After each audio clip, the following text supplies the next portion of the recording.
did you move? Sure.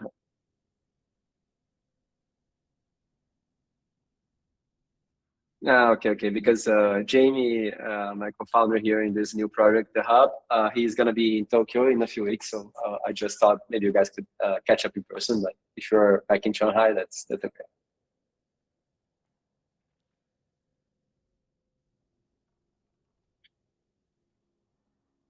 Cool.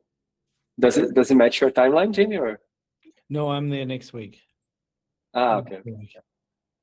That's fine. So guys, yeah, first of all, Jamie, Kobe, he was a big supporter of Tensi throughout this period, and they also added a lot of value to us. They were one of the very first VCs that trusted in Tensi. So of course, I pinged him right about the hub in this new stage, and that's why we're here.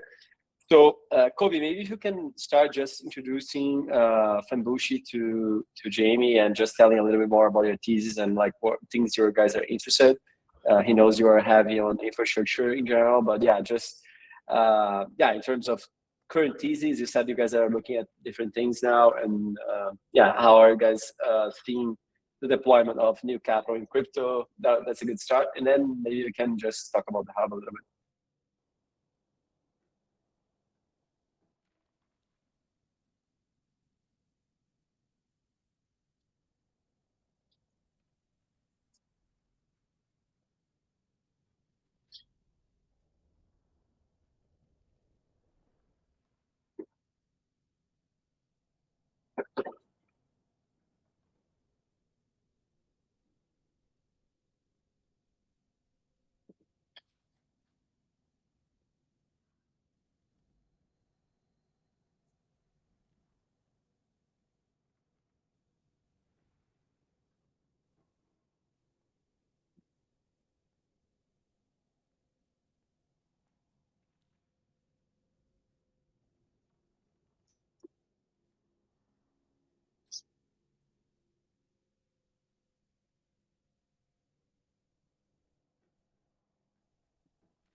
Okay, that's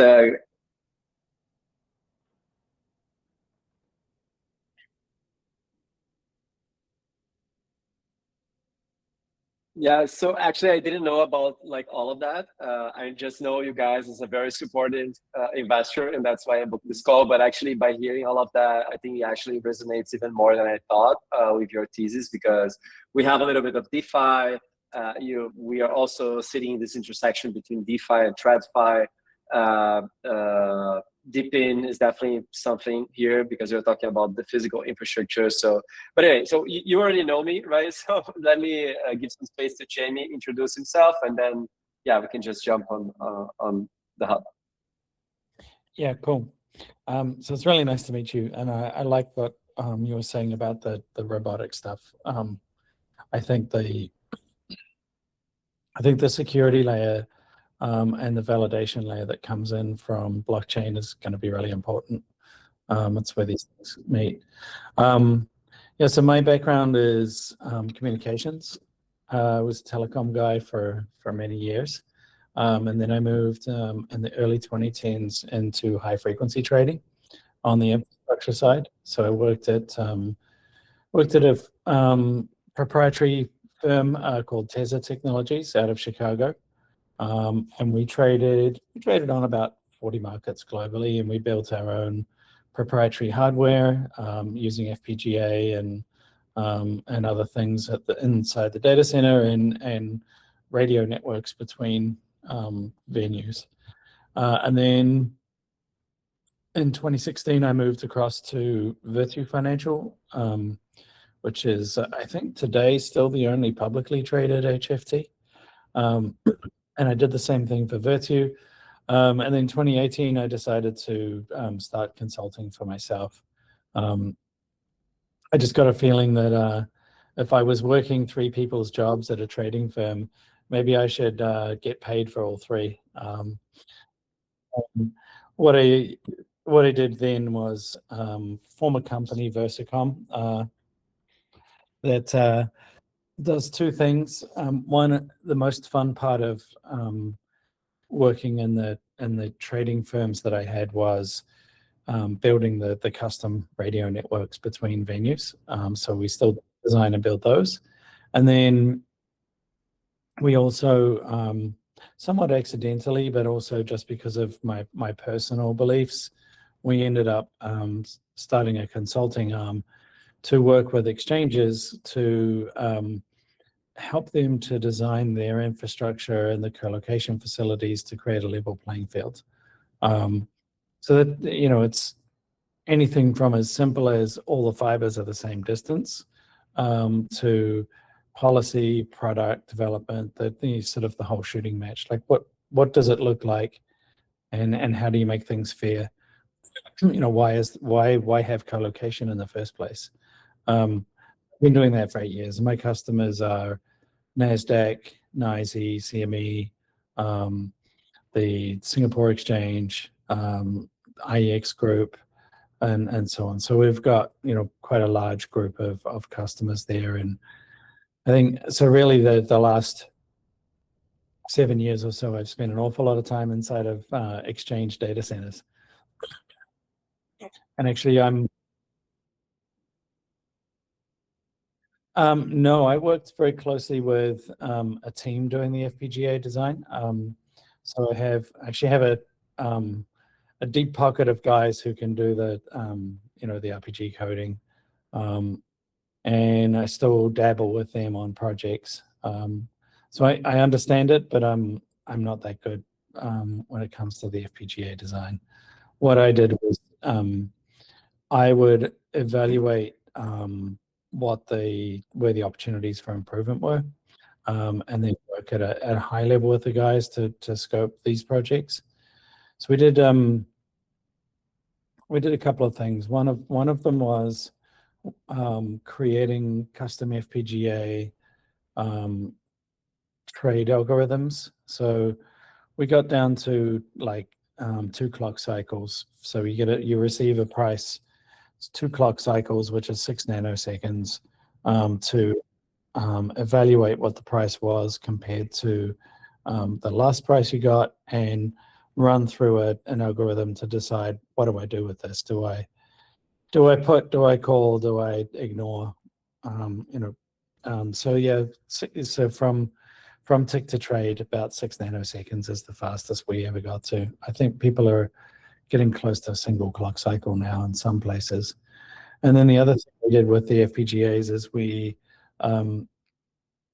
use them to develop software-defined radio. So we use shortwave, like 3 to 30 megahertz, and we use the FPGA to develop a codec so that we could effectively modulate and demodulate by splitting up the sine wave on the radio signal, and interject like a pause or a peak at certain different times, and then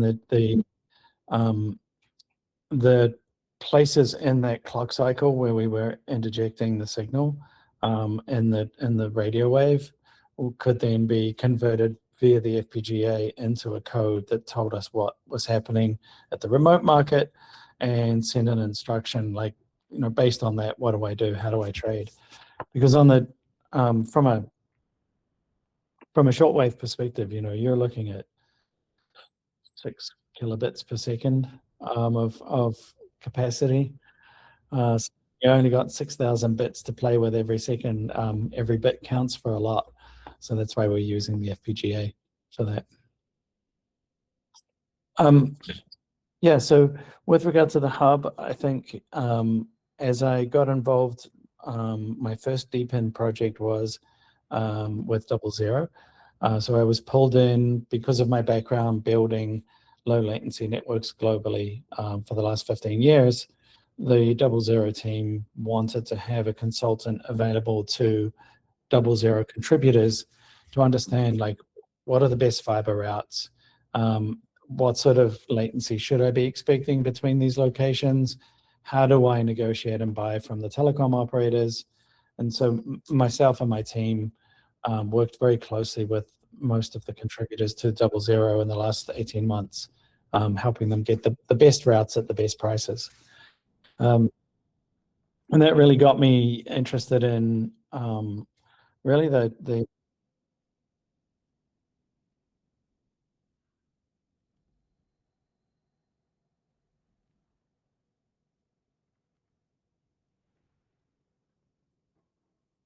yeah, exactly. And I think part of that is you need to know on any given route between two connection points, who really owns the fiber. Because what happens in the telecom world is there might be 20, 30, 40 people who bought some capacity and they're reselling it. And sometimes it's like someone is reselling from a reseller. And so you don't get a true picture. So understand, who really is the guy to go to underneath all of this. That's really what we know and how we do that.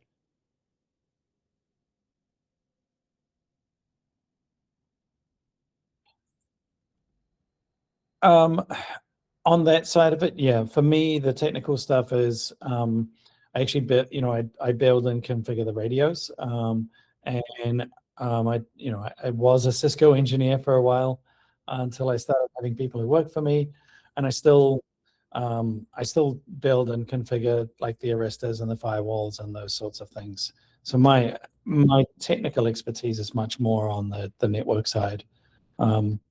At this point in my career, I know how things should work. I know how to find the people to do the actual work for me. So, it's about pulling teams together and getting results that way.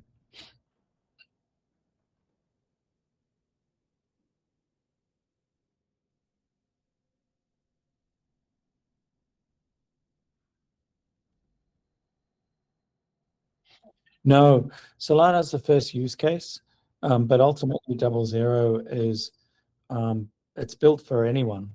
It's built for any application. It's kind of, think about it as like, when you go on a highway and you have a toll badge on the car. So it's a guaranteed route, You don't need permission to go, but you do pay every time you go, and that's the same as 00. So it's better performance than the internet with pay-as-you-go tokenized infrastructure. Yeah, I think the association people make is because Austin Federa, the co-founder, he used to be the chief strategy officer of Solana for a couple of years. So that's why they work very closely to the Solana Foundation. But 00 is completely chain agnostic. That's even crypto agnostic, right? So you can use these private networks for other stuff that are not crypto. Yeah. So we're on that front. We're actually implementing a TradFi strategy on 00 and doing IP multicast of market data because it's a significantly more efficient way, a cost-efficient way as well of moving real-time market data globally.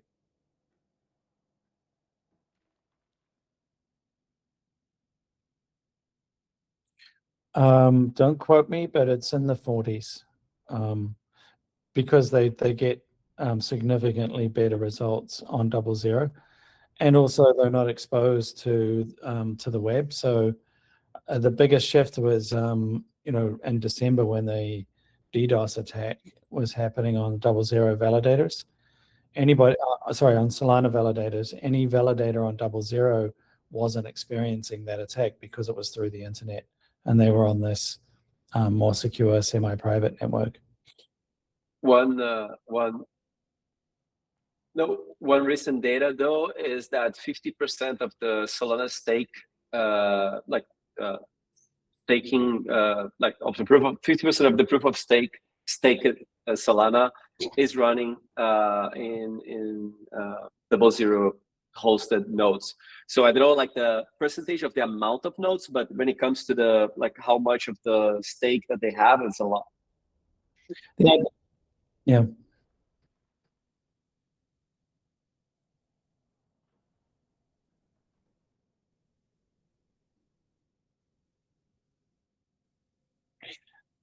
That I don't know. I haven't looked. No. If you go to the 00 website, they have a lot of. Yeah, I was about to say that. Yeah. They have a little implementation of ChatGPT with their own internal database. I can share with you, and then you can make whatever queries, and it generates reports for you. But yeah. So.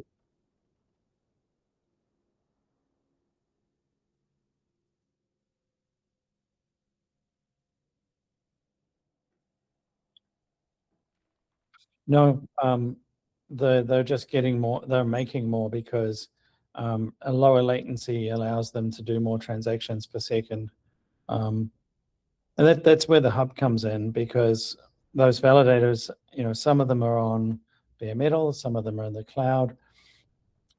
One of the things we've done is we've integrated 00 into the core of it, all 3 hub locations, and then we're bringing bare metal providers in to co-locate inside of the hub. So if you're running a validator node for Solana or Sui or Fogo, you're in a position where you have some economies of from a cost perspective, but also you're sitting on a much more secure and better performant network from a latency perspective as well, which is key to our larger plan, which is the hub is about creating the venue for increasing the performance and therefore the throughput and the volume of all of the blockchain-enabled trading. And ultimately, we're doing it in a way that's also transparently fair. So it's taking the best of what we've learned and evolved in the TradFi world over the last 15 years and implementing it from scratch rather than retrofitting it. So each of those locations has, at the moment, 14 cabinets at 15 kilowatt per cabinet available for colocation. And then a network that connects all of those cabinets that has a standardized 10 microsecond latency between any 2 ports.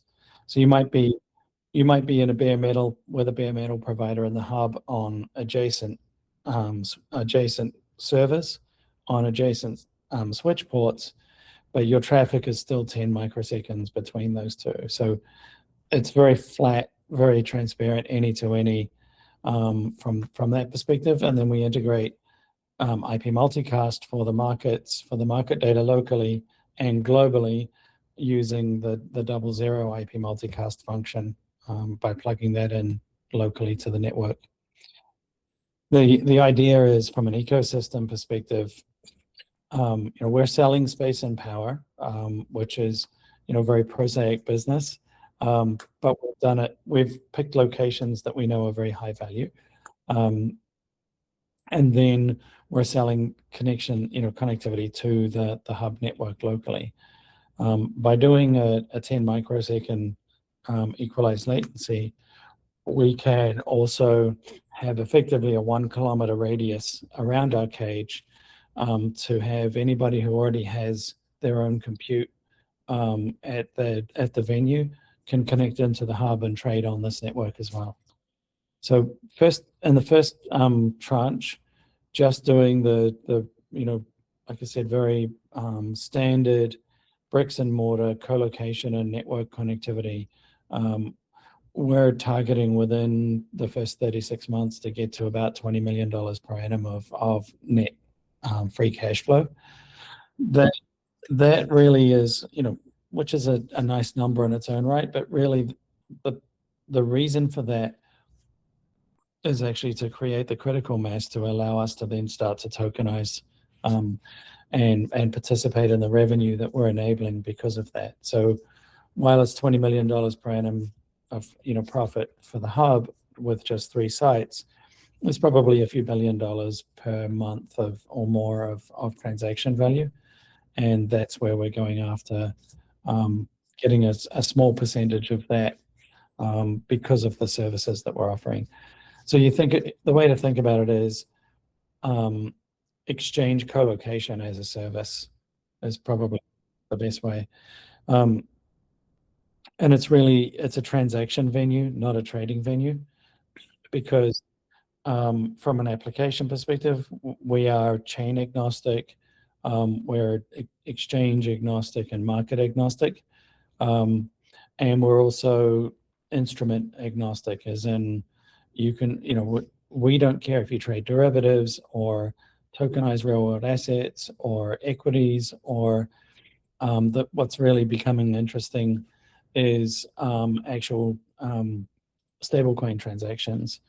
And what we're seeing is, if you want to have real-time stablecoin transactions at point of sale, then you need a more deterministic infrastructure.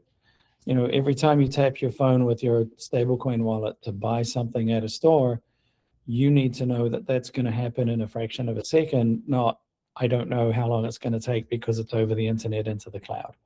And so that really what's driving this is the security, the determinism, and the volumes. And the hub is the place where that happens. And just to give you a more tangible examples, Kobe, we are in talks, for instance, with Fogo as a layer 1 to just have their validators running in Colo. We are in talks to Midnight as well. We're in talks to Arc, right? Circle Arc. So there's, again, like the hub is going to be this place where a bunch of off-chain trading engines are going to be hosted. So after the markets are hosted there, you can also co-locate their traders, and that's a big part of it. But also we are talking about other use cases, just hosting validators in Colo, or just offering, for instance, there is another company that we are partnering with called Rails. These guys, they are building tailor-made, they were actually a competitor to Tansy, and they were building blockchains for banks, right? In these cases, some of these banks, they are very focused on investments, right? So they want to tokenize stocks, or they want to tokenize whatever RWAs. And then like they need kind of a sports version, right? So running their validators in Colo, many of these chains, they have a permissioned validator set, so it's not permissionless. So they want to KYC all the entities running those nodes, etc. So why not having all those entities that are running nodes I mean, still preserving their governance aspect, right? So still being decentralized from a governance perspective, but running in a physical co-location, right? To increase the performance of the underlying chain. So there are many use cases that can derive and that can benefit from this. Yeah, these are some of them.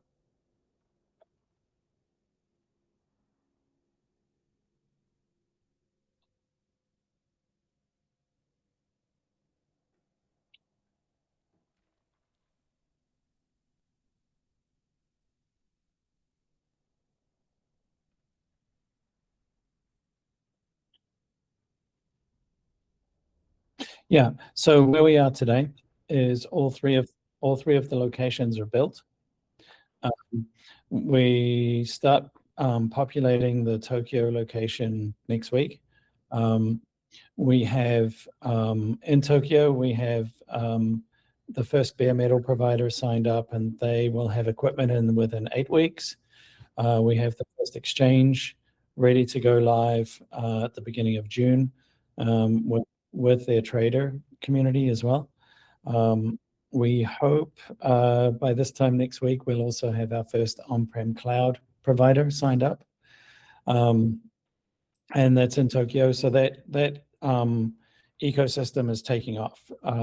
And quite frankly, I'm concerned about not having enough space and power and trying to acquire more within the next 12 months, if or less. In London, what we're doing is a slightly more collaborative approach. Both Kraken and Deribit have come out of the cloud and built dedicated infrastructure in the data center where we are. And I'm working with Deribit. I have a meeting with them on Tuesday, actually. We will become a co-location partner. So anyone who wants to trade on Deribit can come to the hub and put their own hardware or use one of our partners who are also purchasing from us in the hub, and then be equalized on latency in and out of Deribit. We'll have for Kraken. That also then allows us from a position of strength to attract new markets into the hub inside of that environment, because the markets are coming and saying, well, I already have an equalized environment, I have compute, and I have a community of traders that are sitting there already. That's where I want to launch. So that's the play in London. And New York it's built. And right now, it's a little bit behind just because of the regulatory environment here in the US.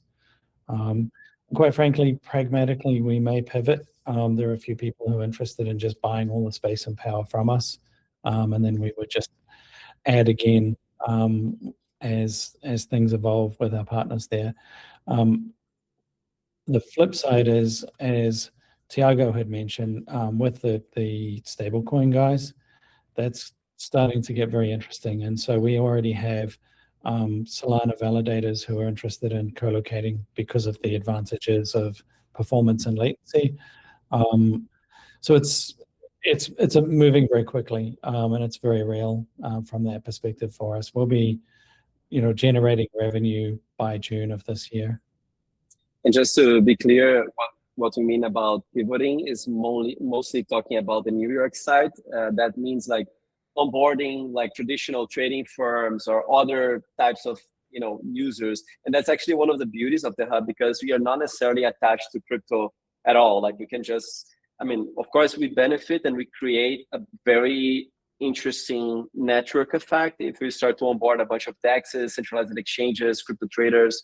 But also like we have this hedge, which is like just selling space and power. Everybody would need space and power close to New York, right? For instance. So we can, if that's not taking off, we can just sell to AI people, to Meta to run their servers and running ads, or trading firms that want to trade, traditional finance. There are many options to all those places.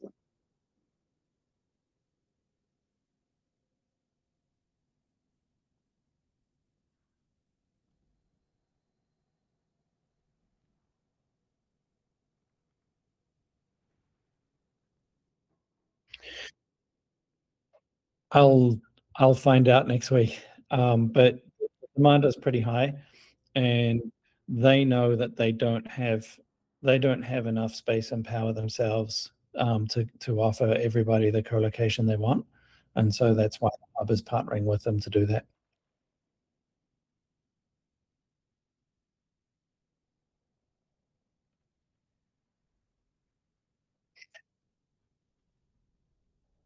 It's because of the Clarity Act is not progressing as fast as people would like, and so there's still some uncertainty around launching of DEXs, in particular in the US.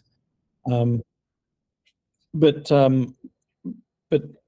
again, because we're agnostic, what's really interesting to us is Polymarket and others, where those guys are really suffering because the infrastructure in the cloud is not as performant as they need. So actually, there's a good point. One of the experiences that I personally had that really informed my conviction to go out and build this is I've been consulting to the CME for 8 years now. 5 years ago, Google invested $1 billion into the CME, and the idea was they're going to take the Chicago Mercantile Exchange onto the cloud. 5 years in, and actually about a year ago, what they decided was finally, we can't run this market in the cloud. It's not going to work. And actually, it was about 2.5 years ago. So instead of moving everything to the cloud from a traditional market perspective, they built a brand new data center across the street. And then Google put in dedicated bare metal into the Google side of the data center, and the CME took the other half of the data center and built it out, and they were building it out with just empty racks with space and power and an equalized network connecting everything up. And that's because they acknowledge that hybrid model is the way to go. And in part, what we've done with the hub is we've looked at that and said, that's good for one giant market. Let's create that hybrid model in a co-location for everybody else.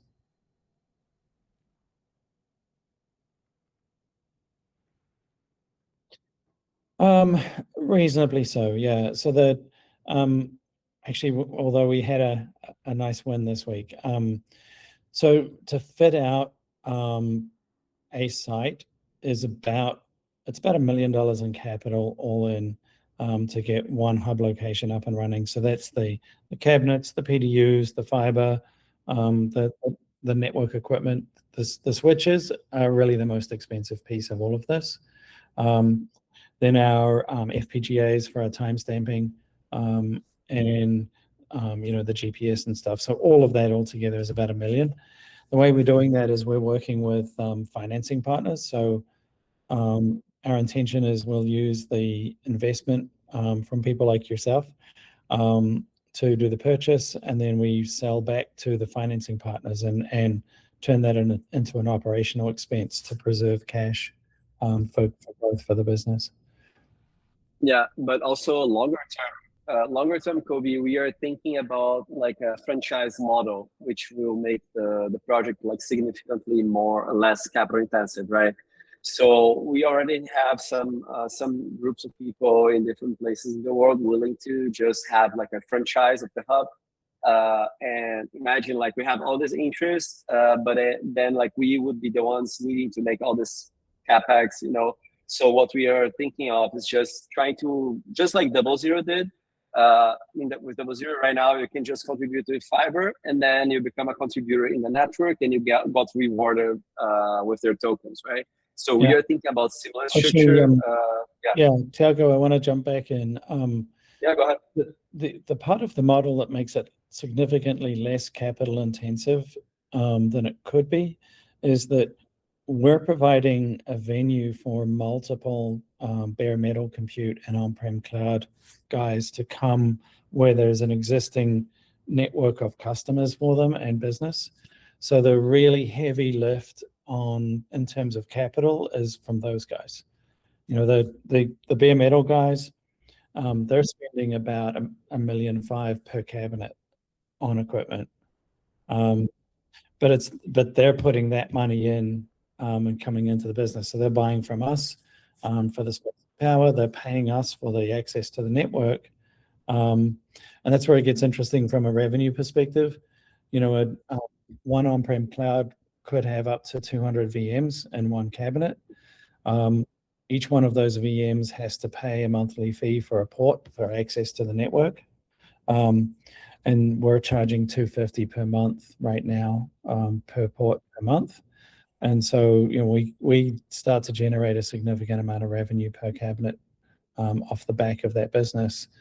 Those guys are actually really excited because they don't have to compete for the business. Anybody who's operating in the cloud, trading on an exchange, or operating an ancillary service for a market, they're in a captive audience because of the latency equalization inside of the hub. And therefore, at that point, those bare metal providers and on-prem cloud providers have this, in English we say fishing in a barrel situation as well.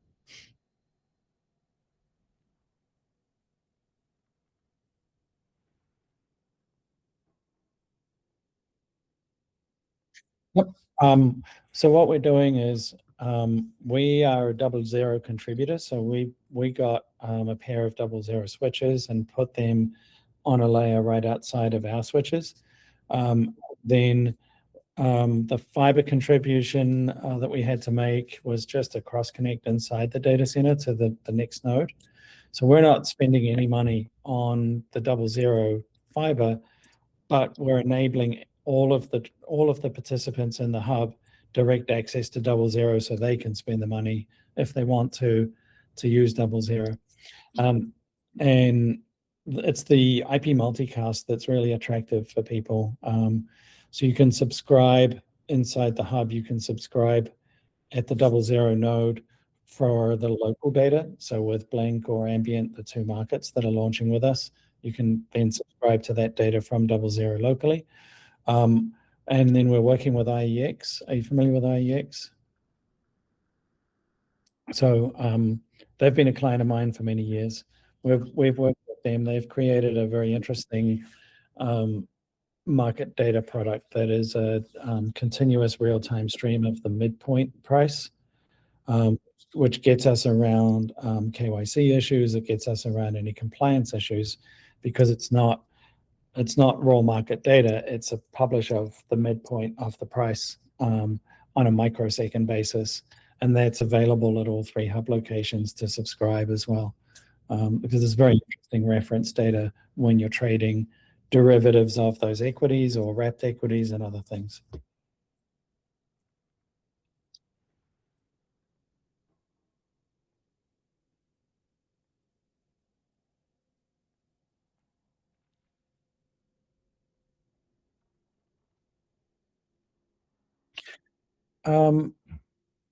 Yes and no. I mean, we start with the 3, but we have no limit on how we expand.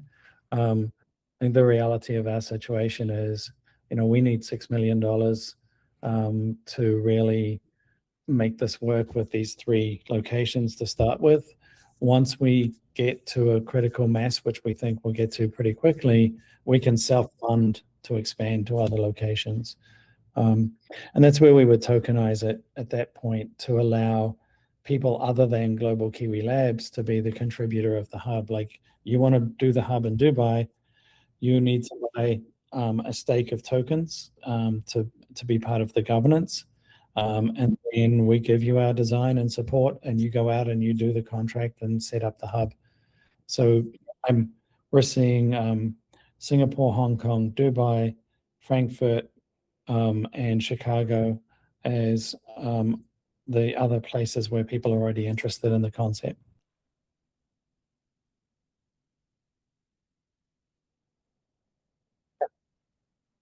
Yeah, we don't want to tokenize just to have a token. We think the token becomes interesting down the track to help us with the utility and the governance. So the governance is, if you're in the hub and you're trading or participating, you need to stake a number of tokens to say that you'll abide by the rules, like no sandwich attacks, no MEV, no disrupting the network with malformed packets, etc. So then, and if you do, you're slashed. So there's that staking piece. Then there's also, we can then make it permissionless for being in the hub. We can pre-cable everything with our compute partners. So if you want to spin up a VM and start trading with a credit card, then you do that. But you load hub tokens in a wallet, and that opens the port. And the port's open as long as you're burning the token. And then you don't want to, you just stop paying and the port shuts. So again, it's not relying on people, it's streamlining the provisioning process through tokenization. And then the really interesting thing for us long term is applying this same methodology to the market data, but actually encrypting the market data at source, because all of the market data comes to the hub network first. Then we have the ability to do that. And then the key for decryption is a hub token. So you burn the hub token to decrypt the market data real time. That means it solves a really, really big problem for the exchanges right now. They don't have any control of who has their market data once it leaves the site. They have to trust people who are paying for it are the ones using it. In an on-chain world where it's tokenized and you have this public-private key situation, that becomes automated, and that guarantees more revenue and more control for the exchange. And that's one of the key pieces I was referring to when I was talking about exchange co-location as a service, as the market data productization.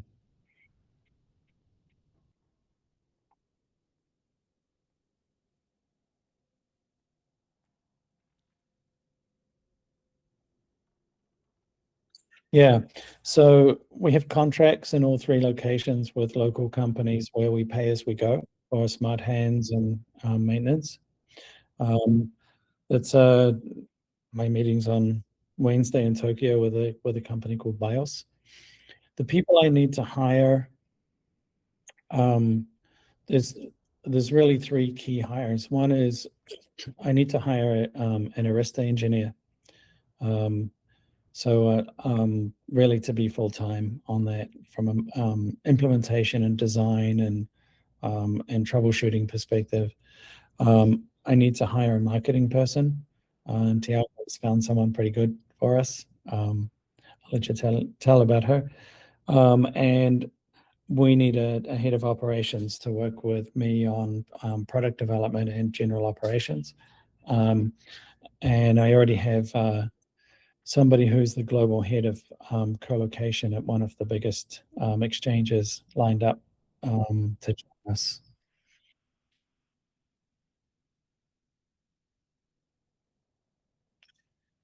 Yeah, so I think that's, crypto is still very driven by Twitter, right? So even in terms of access, in terms of everything. So the hub is not going to be a retail project by any means, but even for being invited to participate in podcasts, even to acquire mindshare, crypto is still like very Twitter driven. So we want to create some campaigns on Twitter. We want to produce contents, and just be engaging there.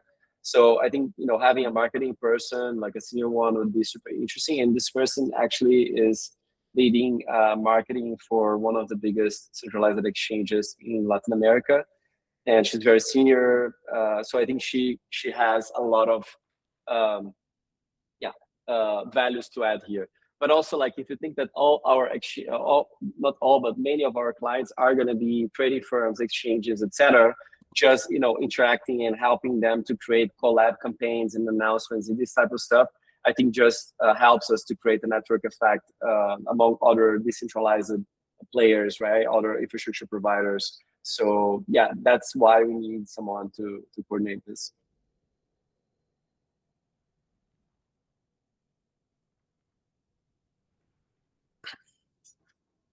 Yeah, I mean, it's bread and butter for me. I know that world so well, and it's something I really enjoy.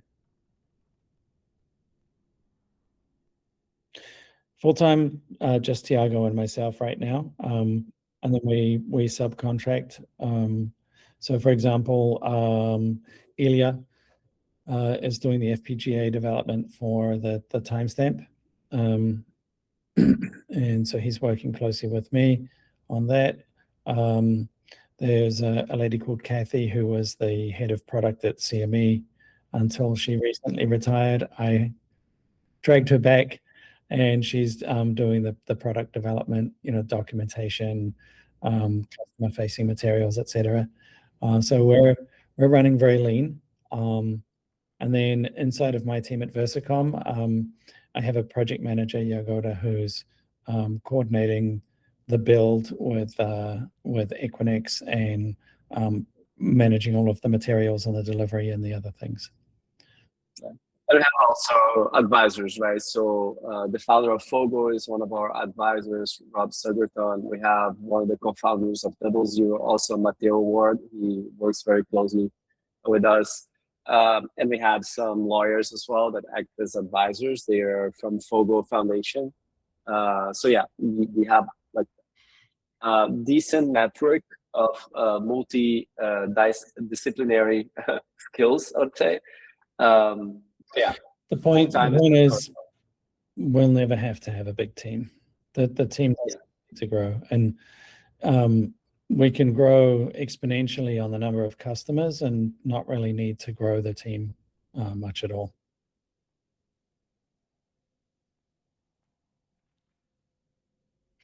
I started working on the idea in August of last year. And then we started the build in November. We placed the orders for all 3 data centers in November. And then the data centers finally finished their build for us with our cages in the first week in April, which is pretty quick for that world. And we'll be, like I said, live with customer revenue mid-May, end of June, early June. And I joined the project. Self-funded. Self-funded for sure. And I joined the project like in mid-January. Collectively, we're close to 600K in so far. That's also part of that is because we've negotiated very, very hard with Equinix, and we were able to push the first 4 months of the data center spend to the end of the 36-month contract. If we didn't, that's $320,000 a month for that's our biggest single expense, is that. So we would be $2 million in if we hadn't done that.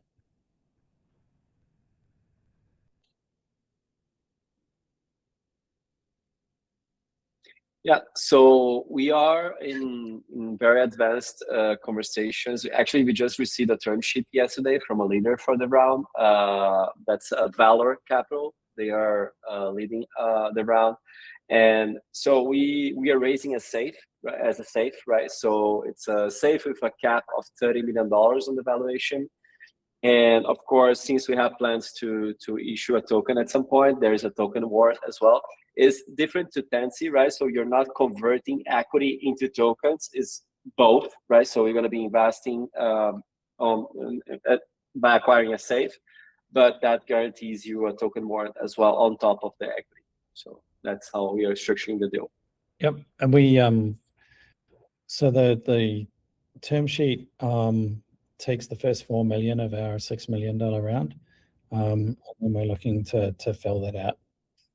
Yeah, we already have other soft commitments. So, but yeah, I think we have between $1 and $2 million still left on the round.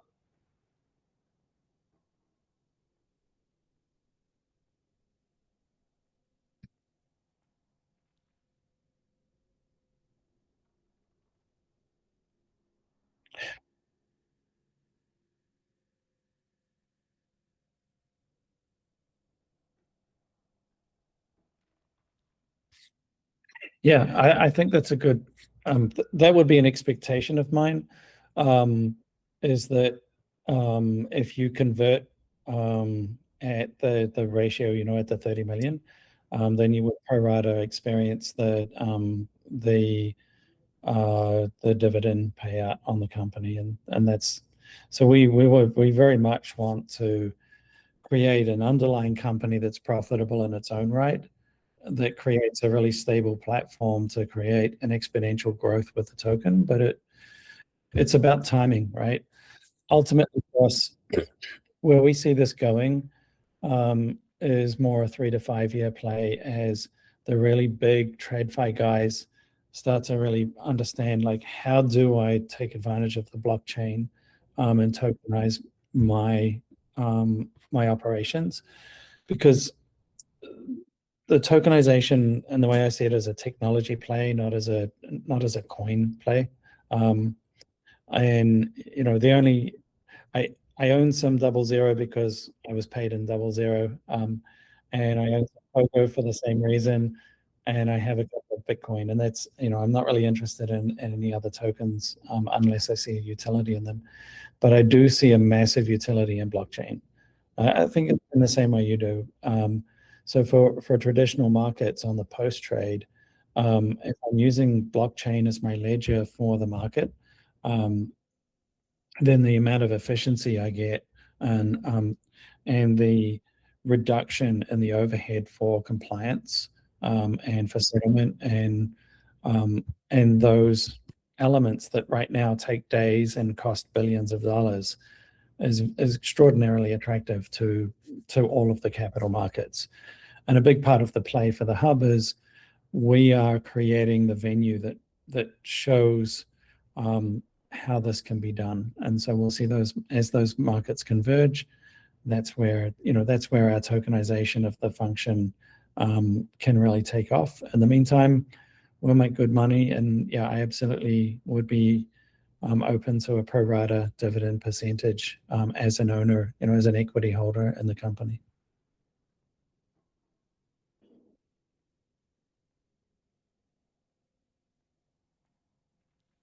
No. Not yet.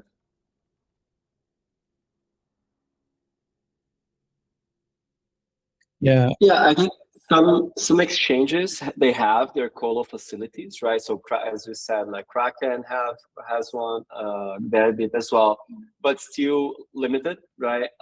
There is no marketplace, or there's no network like the hub that kind of just, you know, offered this in a standardized way to everybody. And maybe most importantly, there's no equalized network for that, right? So if you think of this, you know, you're creating kind of silos, just like we did in TradFi, right? So Bybit has their silo, and then Kraken has their silo, but there's no unified platform for all of that to converge, right? That's what we are doing.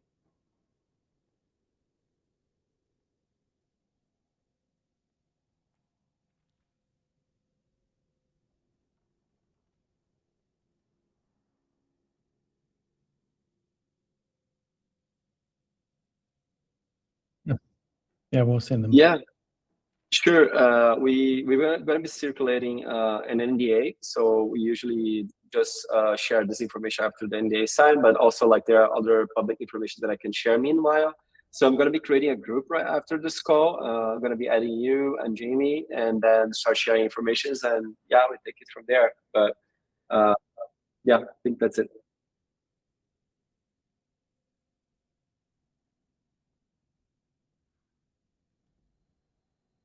Sounds good. Yeah, we think so. Yeah. So thank you for your time. I know it's late for you, Kobe, but yeah, I really appreciate you taking the time. And you know, usually you made a lot of questions, and usually questions are a good sign of interest. So thanks for that. And yeah, let's stay in touch.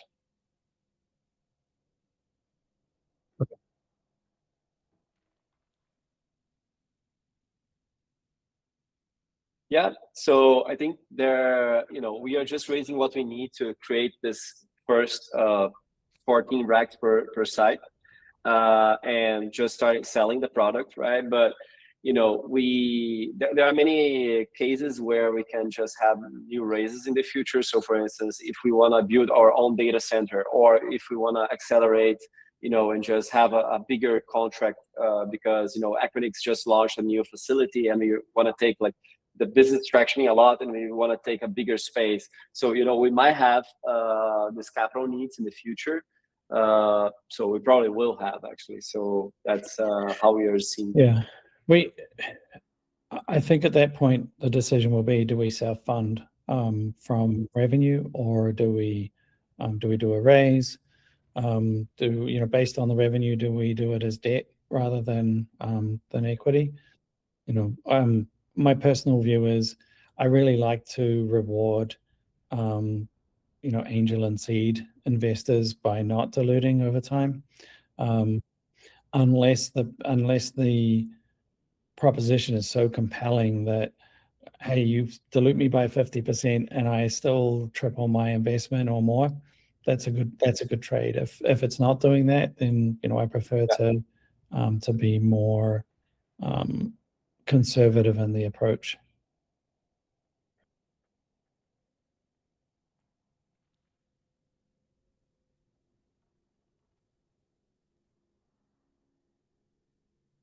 Yeah. Yeah, I mean, at that point, doing it by debt is probably the more efficient way, and accrues more benefit to the existing shareholders. Or maybe at that point it's a token sale. So Yeah. we got a lot of options.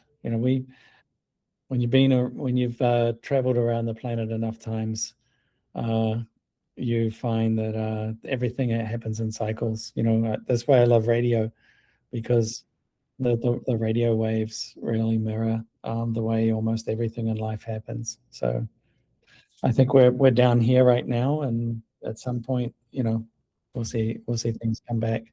And it's, to finish, for me, the most important thing is, what do you do when you're down here? If you build something strong down here, you take off, and everybody else is chasing you.